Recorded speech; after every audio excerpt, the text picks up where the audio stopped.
पाटील जनसेवक आज आपण बघू शकता अंबाणे रस्त्याची दयनीय परिस्थिती। ही कृष्णा ब्रँड गाडी पहा कशी फसून गेलेली आहे। म्हणजे या भुयार गटारीवाल्यांनी साधा मुरुम सुद्धा वापर केलेला नाही, नुसती माती टाकून त्यांनी ह्या रस्त्याला लेप लावून दिलेला आहे। अतिशय त्या भुयार गटारीवाल्यालाही कोणी बोलायला तयार नाही। तुम्हाला दाखवतो आता कामं कसे भुयार गटारीचे आहेत, नुसतं पेंडिंग करून ठेवलेलं आहे। जोडून घ्या,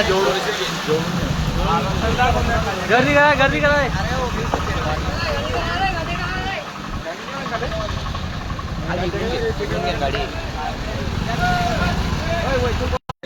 आता रोडाचं काम चालू होत आहे, त्या अगोदर प्रशासनाला विनंती आहे, आपलं कुठल्या प्रकारे नियोजन करतात ते मला काही समजत नाही।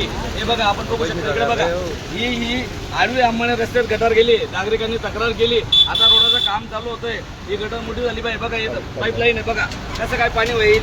हे दोघं पाईपलाईन आपल्याला बघू शकता, खाली इकडनं दाखव।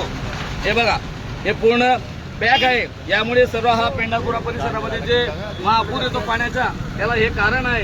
याच्यातच आता काही सुधारणा करता येईल। आता एवढा मोठा रोड होत आहे, यापुढे रोड होईल का?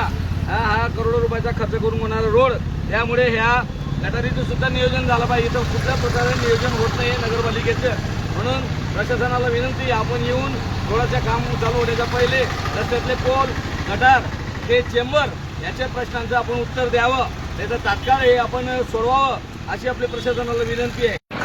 आपण बघा, हे अंबाणे रस्त्यावरती 8 दिवसापासून हा खड्डा खणून ठेवला। हे पिण्याच्या पाण्याचं पाईपलाईन आहे, एवढी घाणीचे साम्राज्य आपण बघू शकता। हे बघा, इकडे पूर्ण घाण भरलेली आहे। आता आपण तुम्हाला सर्वात महत्त्वाचा मुद्दा अंबाणे रस्त्याचा घेतो, हे चेंबर आलेलं आहे, हे आपण चेंबर बघू शकता। आता रोडाचं काम होईल तर रोड 1 फूट वरती रोड येणार आहे।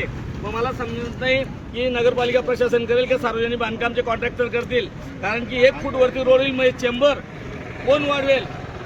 की हे गटारीवाले वरती चेंबर घेतील का कॉन्ट्रॅक्टर हे घेतील? हा प्रश्न आता त्यांनी उत्तर नगरपालिकेने दिलं पाहिजे की हे चेंबर कोण वाढवणार, अशी परिस्थिती आहे। कॉन्ट्रॅक्टरला विचारलं की आम्ही 1 फुटाचा रोड तयार करू, आता ते रोड खणणार सुद्धा नाही आहेत। मग मला सांगा, हे चेंबर त्या रोडमध्ये दाबलं जाईल का? आता हे चेंबर रस्त्याला कधी येऊन गेलेलं आहे, हे रोडाच्या वरती चेंबर राहील, पण आता कसं काय करतील? आता सार्वजनिक बांधकाम विभाग बांधणार का नगरपालिका बांधणार? हा माझा प्रश्न प्रशासनाला आहे। जय हिंद, जय महाराष्ट्र।